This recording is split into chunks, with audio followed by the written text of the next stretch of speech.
Hello everyone, in this video we're going to go over the Book B, Unit 15 Vocabulary Words numbers 1 through 30. Let's get started. Our first word is aloud. Aloud is an adverb and it means in a voice that people can hear. For example, the teacher read aloud to the children. So when you are reading so that other people can hear you, that is called reading aloud. Do you prefer reading aloud or do you like reading in your head instead? Our next word is attempt. Attempt is a verb and it means to try. For example, he attempted to help the woman get out of the water, but he fell in too. So with this word attempt, usually people try to do something, but it usually doesn't happen or it doesn't work out the way that you thought that it would. For example, I can say, Dad threw the ball and she attempted to catch it. But did she actually catch it? No, she failed. So she attempted, she tried, but it didn't work. Here too, the baby attempted to open the drawer, but the dog stopped him. So again, this word is attempt and it means to try. Our next word is attitude. Attitude is a noun and your attitude is a way of feeling or thinking about something or someone. For example, when her attitude towards school improved, her grades got better. We usually describe attitude as being positive or good, or we can describe it as being negative or being bad. So I can say someone has a good attitude or someone has a positive attitude, and I can say someone has a bad attitude or they have a negative attitude. Someone who has a positive attitude, they're always thinking good things. Even if something is difficult or they can't do something well, they still think good things about it. They say, it's okay if I fail, at least I tried or I tried my best. This kind of attitude is a positive attitude. But someone who has a bad attitude or a negative attitude, when they have to do something, they always don't want to do it. They don't want to try. If something is too difficult, they want to give up. That kind of attitude is a negative attitude. So we should always try to have a positive attitude about things. Even if they are difficult or hard to do, we should still think positive things. Our next word is beverage. A beverage is a noun and it's any liquid for drinking that people enjoy. For example, would you like a beverage with your meal? So again, beverage is any liquid. It can be from water to hot chocolate, coffee, tea, soda, apple juice, lemonade. All of these are called beverages, anything that you drink.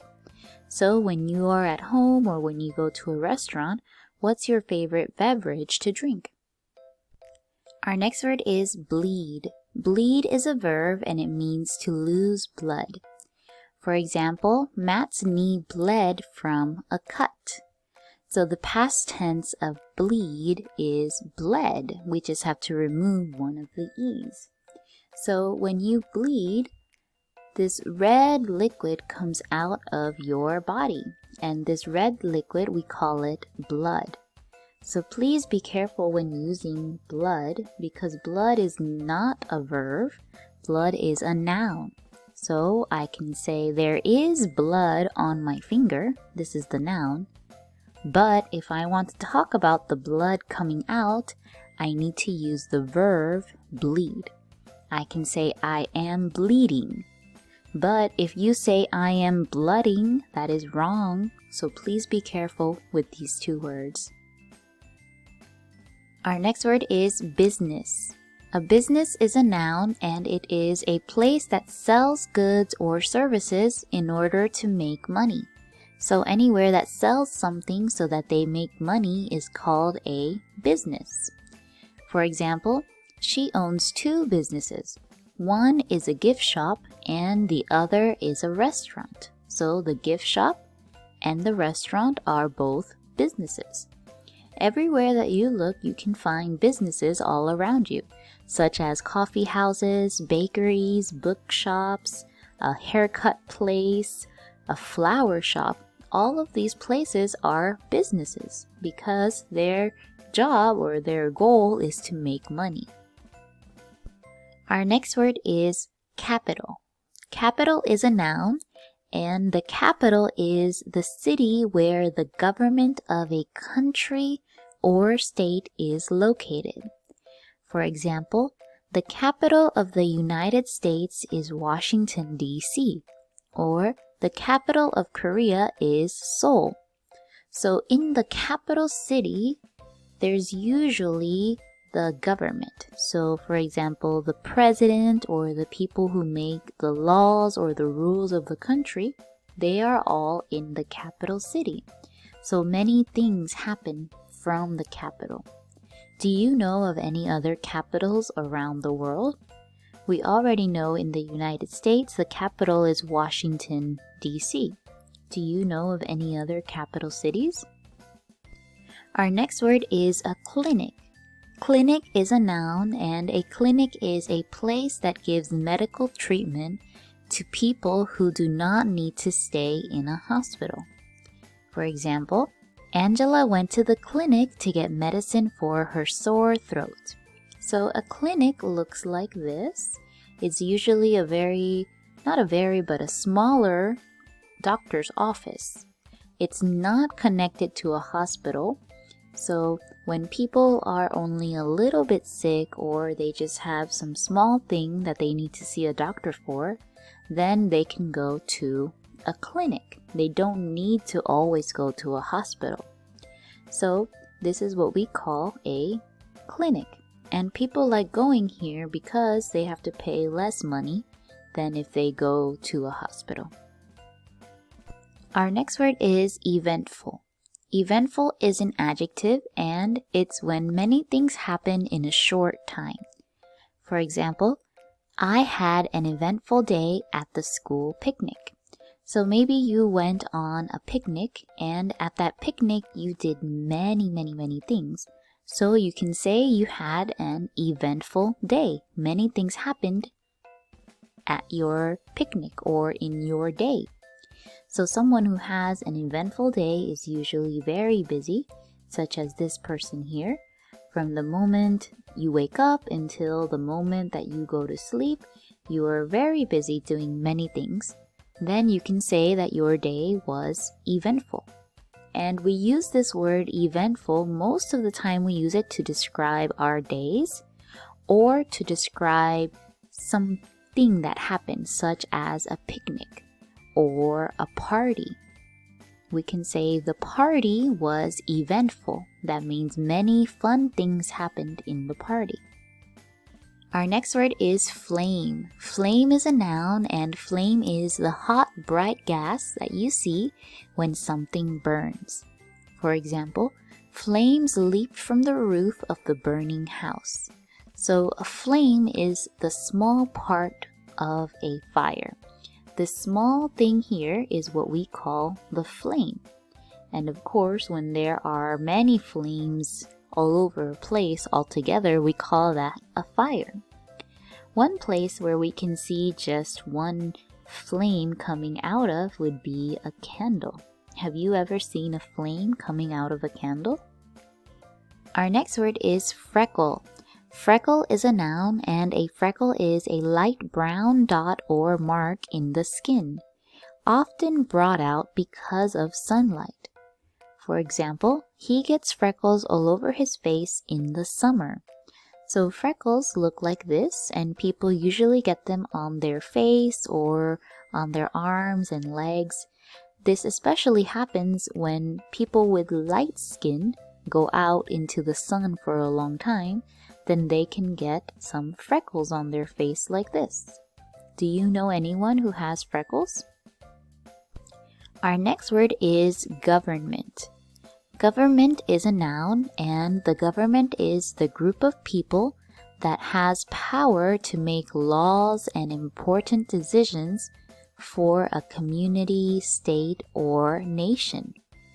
For example, the city government decided to build a public swimming pool. So, the government, you can think of them as the people in a country who make the rules or who make the decisions. They decide what will happen. Just like in this sentence, they thought our community really needs a swimming pool, so they built a swimming pool for the people that live in the community. That is the job of the government. The government includes the president and all of the other people that help make the rules for the country. Our next word is handmade. Handmade is an adjective and it means made by hand or with hand tools, not by machine. So as long as it's not made by a machine, we can call it handmade. For example, that's a beautiful handmade sweater.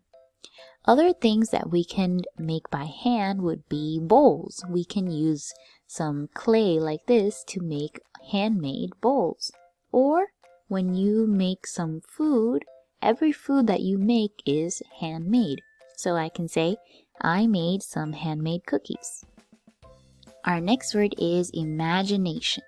Imagination is a noun, and imagination is when your brain makes a thought or picture of something that is not real. For example, she uses her imagination to write stories. Writers especially need to have a good imagination. They need to be able to make a picture out of something that is not real, because all stories come from imagination. All stories are not real until a writer writes them down on a book. So someone who has a good imagination can just think of something and have a picture of it in their mind. That way later, they can maybe write a book or they can create some art. That is called your imagination. Do you think that you have a good imagination? Can you easily think of things that are not real and have a picture of it in your mind? If you can, then that means you have a good imagination. Our next word is laundry. Laundry is a noun, and the laundry is the clothing, sheets, and other things that you wash. For example, I put all my laundry in a big bag and took it to the washing machine. So this here, all of these clothes, all of these things, this is what we call your laundry. And we call it laundry because it needs to be washed or because it was recently washed. So maybe today I did the laundry, I put it in the washing machine, and now my laundry is hanging so that it can be dry. That is our laundry. Number 16 is nation. Nation is a noun, and a nation is a country made up of people living under their own government. For example, the United States became a nation in 1776. So nation is just another way that you can say country. There are many nations in our world. You can see all of the different nations here because they have a different color on this map. So Australia is a nation, Canada is a nation, Mexico is a nation. All of these are nations. And it's just another way that we can say country. Our next word is painkiller. Painkiller is a noun, and a painkiller is a medicine that helps you feel less pain. For example, I had to take painkillers after I broke my leg.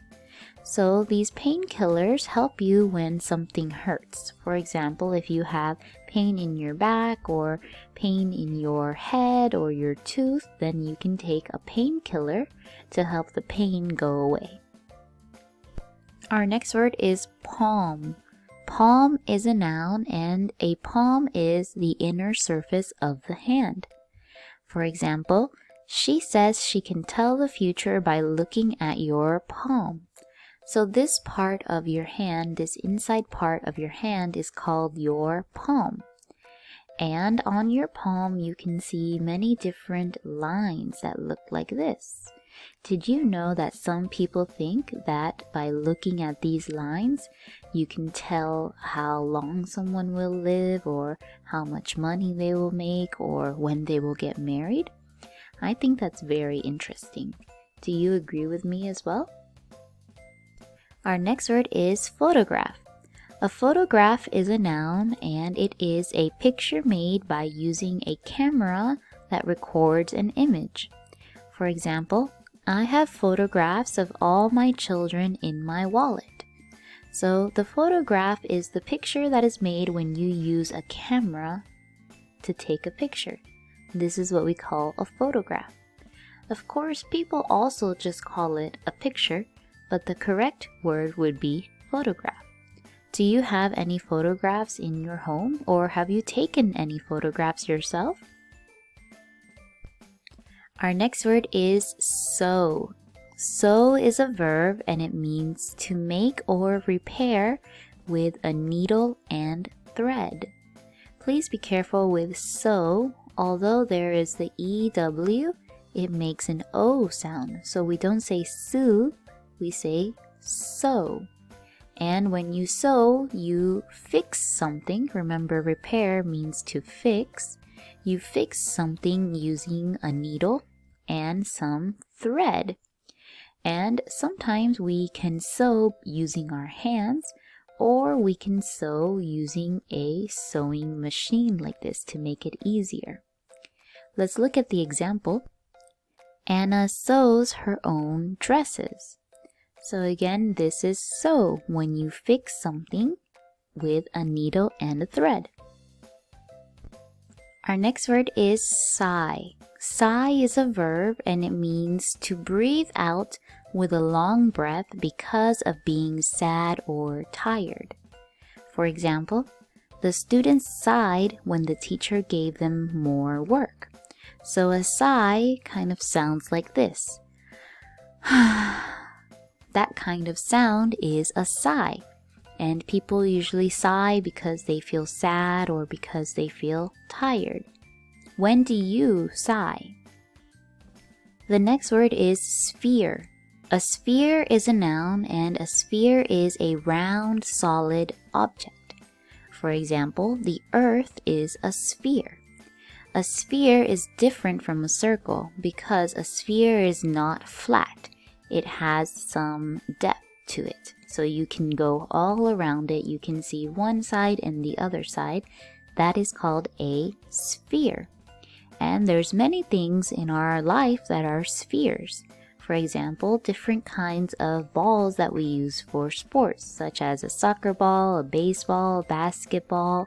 They are all spheres. Can you think of anything else that's in the shape of a sphere? Our next word is steal. Steal is a verb and it means to take something from another person without permission. That means they didn't say that you can do it, but you took it away from them anyway. So here I can say this cute little rabbit stole the cookie from the baby. And remember, the past tense of steal is stole. Let's look at the example.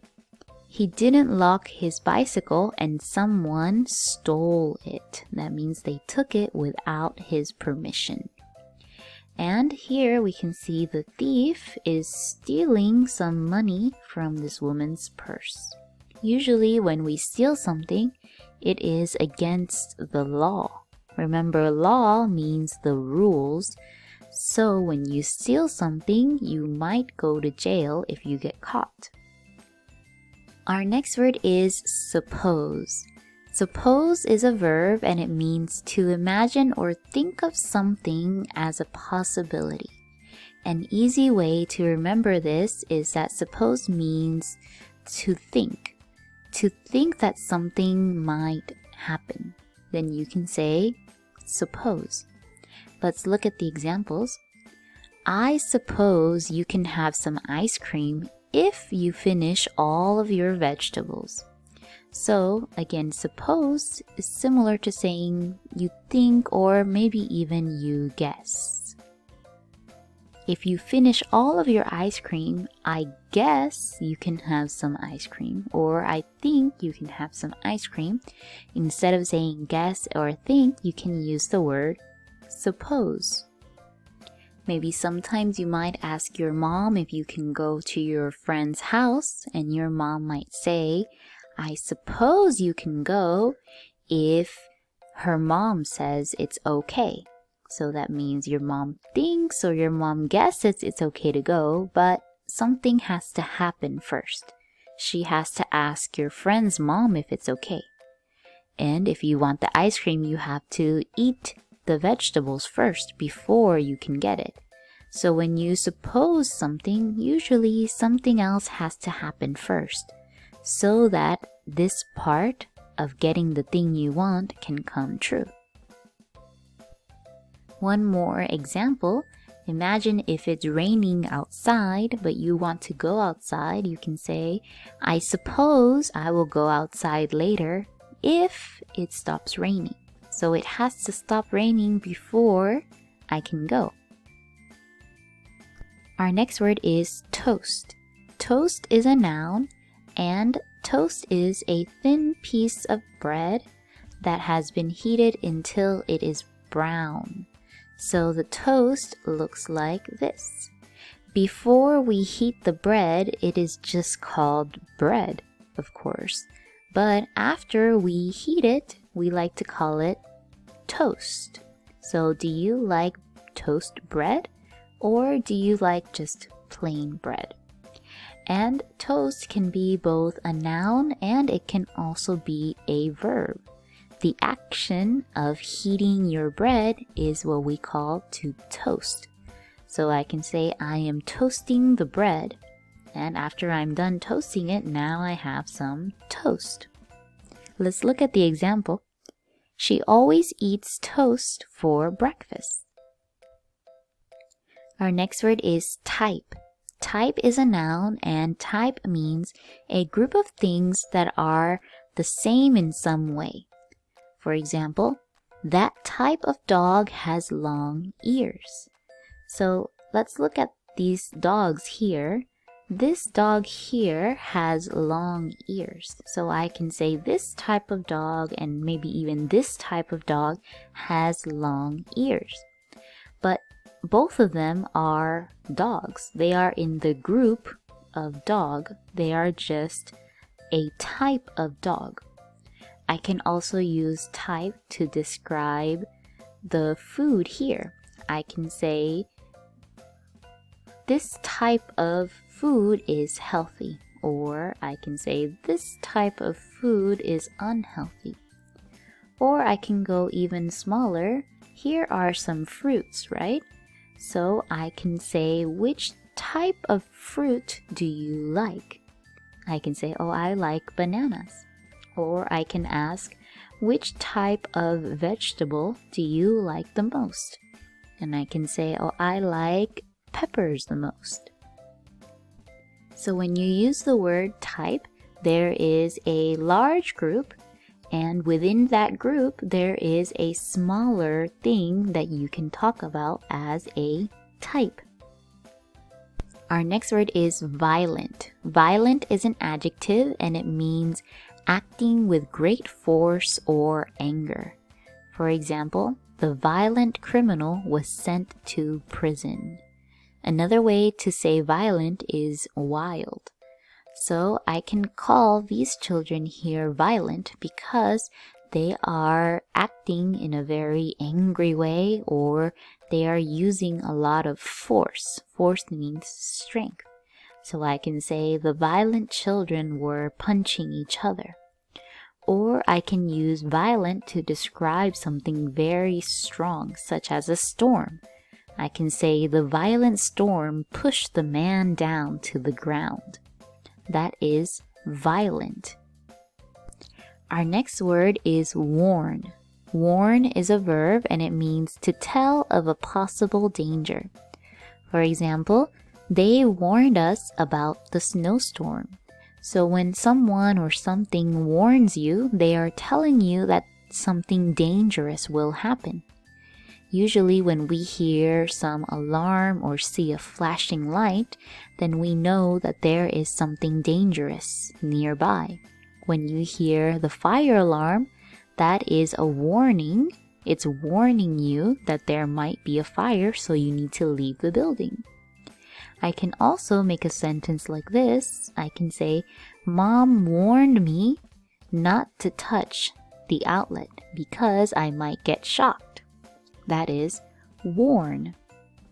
Our next word is wealthy. Wealthy is an adjective and it means having a lot of money or being rich.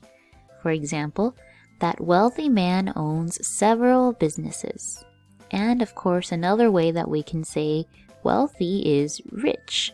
Or this word affluent is also a good way to say it. So someone who's wealthy, generally they have a lot of money or a lot of businesses that make money. And our last word is wrist. Wrist is a noun, and your wrist is the joint between the arm and the hand. So your wrist is this part right here, between the hand. So here is your hand, and here is your arm.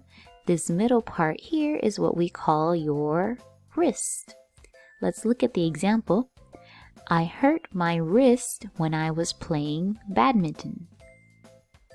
And that's all for this video. We went over the Book B, Unit 15, vocabulary words numbers 1 through 30.